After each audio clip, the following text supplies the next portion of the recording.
ini berarti gue yang jadi pelaku ya dalam enggak. Cewek nggak bisa jajan. Bisa. Enggak, cewek itu nggak bisa jajan. Kenapa? Karena emang gue nggak tahu ya emang apakah gigolo itu benar-benar ada atau enggak. Enggak sayang, gue hamil. Tapi melakukan seks. Iya, enak-enak doang sampai klimaks gitu.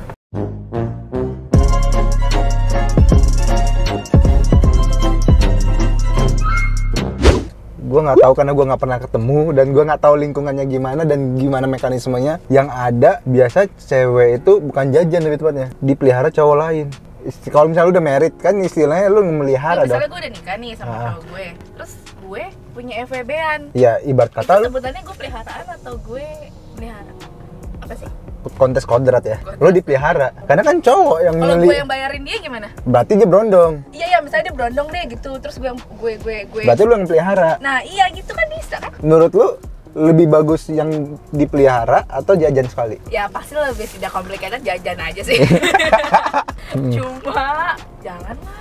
Iya kan. Kalau udah komitmen lu satu aja. Kalau jadi lu udah sumpah lu kalau misalnya belum nikah atau ya belum punya komitmen, lo terserah lo lah mau ngapain. Just keep it safe lah guys. Cuma pas lo udah komit, mohon dikomitin beneran. Ibarat kata lu boleh nakal sebelum nikah, tapi kalau lu udah nikah lu harus denger nih tanggung jawab lu tuh apa. Nah iya, karena kalau gue bilang kalau lo sudah memutuskan untuk menikah, lo udah tahu konsekuensinya apa. Salah satunya adalah lo bisa sama orang ini aja. Dan itu ada positif dan negatifnya ya. Negatifnya?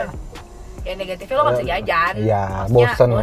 Bisa bosen. Kalau kata Uus itu, istri kita cuma satu, istri kita nggak bisa diganti, tapi kos pun boleh bisa diganti. Bener. Lo kalau bosen cari variasi gitu loh. Gue sih percaya gitu sih. Even nggak usah nih kayak pacaran pun begitu. Kalau gue sekarang punya pacar dan ya gue memutuskan yang sama dia aja, which itu agak serem sih buat gue ya. Karena lo tau sebelumnya gue berkelana anaknya ya. Tiba-tiba gue putuskan untuk sama satu cowok aja, berarti it means gue nolakin cowok-cowok yang ngejar-ngejar gue.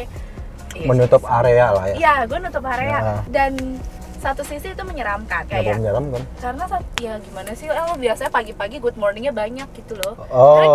Satu, mending kalau cowok gue udah bangun, kalau belum kagak ada. Oke. Habis itu kalau misalnya risiko untuk FWB secara mental dan health? FWB kan doesn't mean cuma satu orang, itu free sex. Ngomongin berarti ini definisi yang seks ya, yang seks. Berarti itu free sex dan lo tau lah pada saat terjadi free sex apa aja nih konsekuensinya.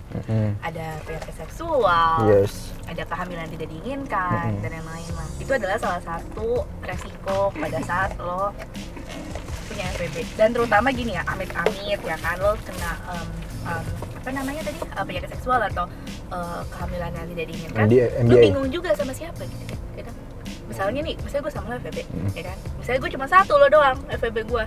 Terus gue bilang, aku enggak sayang, gue hamil gitu kan. Jangan hamil deh. Misalnya gue kena penyakit seksual. Terus kan lo harus cari tahu lo dapetnya dari mana? Dari gue atau dari siapa lagi? Iya benar. Itu tuh seremnya dari free sex sih, bukan cuma dari FWB ya, dari free sex kayak gitu.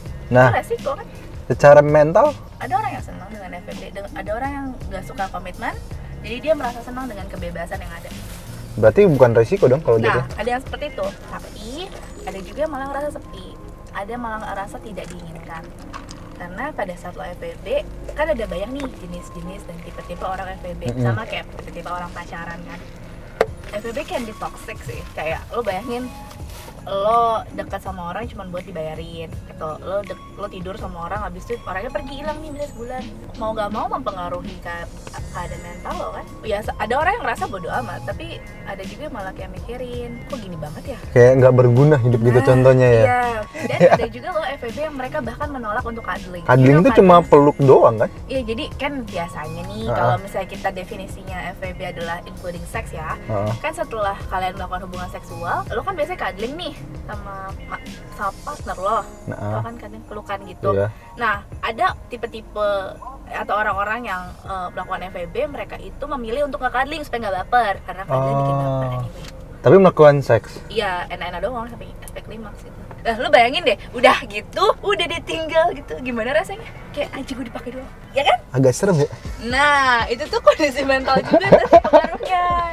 tahu misalnya lo FBB sama orang yang udah berpacar atau atau suka sama orang nih, jangan punya pacar ya. Lo bayangin deh lo habis melakukan hubungan seksual atau ngedate whatever lah ya definisi kalian. Tapi partner lo malah ngomongin tentang orang cowok lain, lain. pasangan lain. Waduh, sakit sih itu. Kalau lo emang beneran sama sekali nggak baper mah harusnya nggak sakit ya. Iya, bodo Cuma amat kan, lah ya. Cuma kan namanya perasaan itu kan tidak hitam putih, dia abu-abu loh. Iya, nggak direncanakan. Terkadang terjadi sesuatu yang tidak teringinkan. Sakit juga sih. Saya ngalamin. Oh, pernah baper sama FWB anu? Pernah. Itu tuh abis itu gue inget banget loh, gue kayak anjing gue gak bisa nih kayak gini. Akhirnya gue bilang gue gak bisa. Tapi dia baper nggak? Dia sih bilangnya dia suka, tapi ya suka doang gitu loh. Tepuk sebelah tangan ya. Kasih loh. Itu FWB lu yang keberapa? Belum ya, belum. Oh, berarti lu terlanjur baper. Iya, Berarti yang mau foreigner tadi? Iya.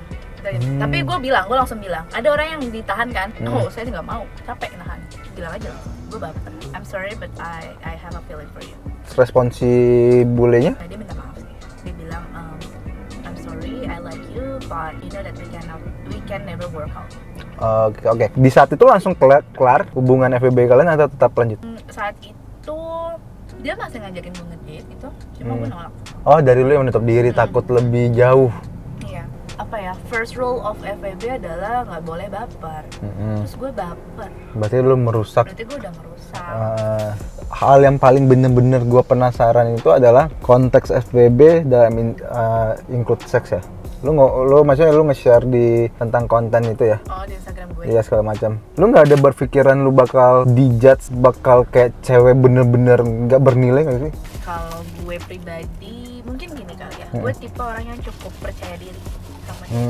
Gue menganggap value gue bukan cuman di sana, cuman gara-gara apa sih takut darah atau whatever lah gitu. Gue tiba-tiba langsung tidak bernilai. Menurut gue, I'm much more than just that sih.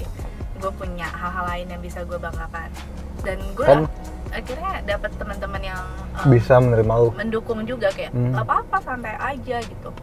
Terus gue juga paham sih kalau yang penting itu bukan kuantitas tapi kualitas. Benar, itu benar banget sih.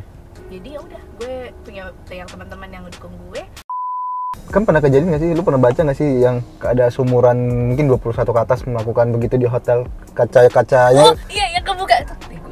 Iya, itu kan bego kan. Tapi kan di situ dia nggak kena pasal. Tapi emang nggak ada pasal yang nggak ngebolehin loh. Berarti kenapa kalau misalnya orang ke gap kena arak? Nah, lo baca pasal nggak sih? Nah, ada pasal yang perbuatan tidak menyenangkan. Biasanya di arak itu adalah lebih kepada social pressure, dan pada saat masuk ke polisi mereka cuma kena perbuatan tidak menyenangkan atau meresahkan warga. Lo kalau misalnya lo di hotel Melati, Gua nggak tahu di mana itu. Hotel Melati itu hotel yang bintang 1 ke bawah itu.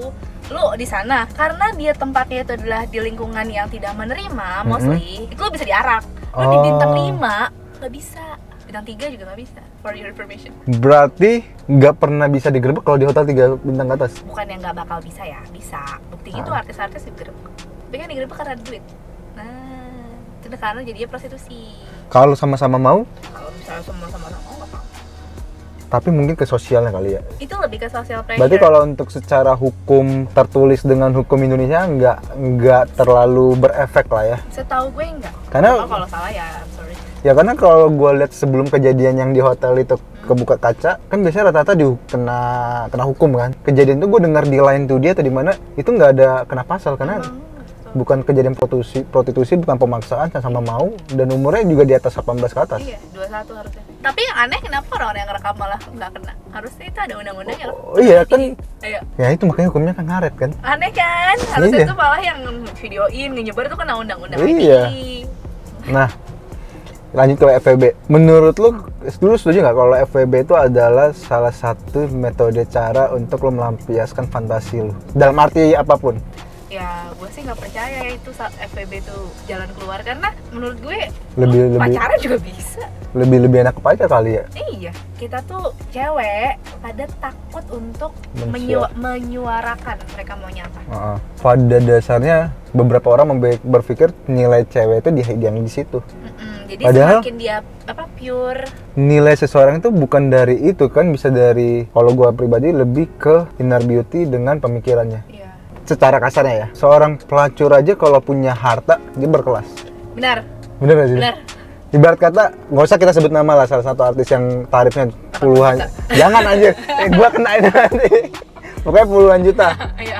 Karena dia punya nilai kan banyak kayak tentang otak, tentang pemahaman, tentang ilmu, tentang duit segala macam. Pelacur itu kan kasta di Indonesia kan rendah ya. Tapi ketika dia punya sesuatu, itu membuat dia bernilai kan. Iya, benar. Dan itu malah jadi rebutan. Ibarat kata gini loh, secara Sesuatunya nggak harus uang ya. Iya. Balik lagi. Pesan ya dari gue. Sekarang 2020, nilai seorang wanita seharusnya nggak cuma dari pureness-nya doang, nggak cuma dari selaput darahnya dan apakah dia sudah pernah lakukan apapun itulah ya. Kita cewek nih harus punya pendidikan yang tinggi, harus berani public speaking. Maksudnya harus bisa mengekspresikan diri sendiri sih. Percaya deh, value lo nggak cuma di sana. ngapa lu nunjuk gini? Karena banyak yang kena tuh di sini nih, di selaput darahnya. Ya itu loh, value lo nggak di sana doang. Lo juga harus bisa rasanya jelek sih kalau ngomong ngejual. Menunjukkannya lebih dari sana. Maksudnya? Karena gini, sometimes lo bilang value gue nggak cuma di situ gitu kan, tapi lo nggak bisa apa-apa. Oh, lu nggak mengeksplor diri lu? Iya, maksudnya value gue nggak cuma gue masih virgin misalnya, atau gue udah nggak virgin. Tapi terus gue nanya, oke, value lo apa? Misalnya gue bilang gitu, tapi nggak ada. Oh, jadi maksudnya kayak oke, kalau emang lo merasa lo akan menunjukkan value lo nggak cuma sekedar selaput darah lo, maka tunjukkanlah kalau lo punya value yang lain. Iya. Dengan cara belajar, explore yang lain, ikut organisasi, simple tuh. Sebenarnya di nilai masing-masing tuh bukan terletak di alat kelaminnya, mau cewek mau cewek, tapi tergantung lu gimana otak lu, inner beauty lu, pemahaman lu tentang dunia gitu loh. Ya, benar. Oke, mungkin untuk kontennya sampai di sini aja. Diambil yang bagusnya, dibuang jeleknya, dan ini semua tentang persepsi kita masing-masing. Jadi bijak-bijaklah dalam menanggapi sebuah konten ya. Ya, dan banyak hal yang cuma tabu untuk dibicarakan, bukan tabu untuk dilakukan. Dan sampai ketemu di next video. Jangan lupa sekali lagi untuk di-share, di-like. Kalau suka, ada sesi part 2-nya kali ya. Iya, boleh. Jadi kalau ada 1000 likes, ada part 2-nya. Dan komen menurut kalian, pendapat kalian tentang FWB atau tentang esek. Tentang itulah pokoknya ya. Oke, sampai ketemu di next video. See you and bye-bye.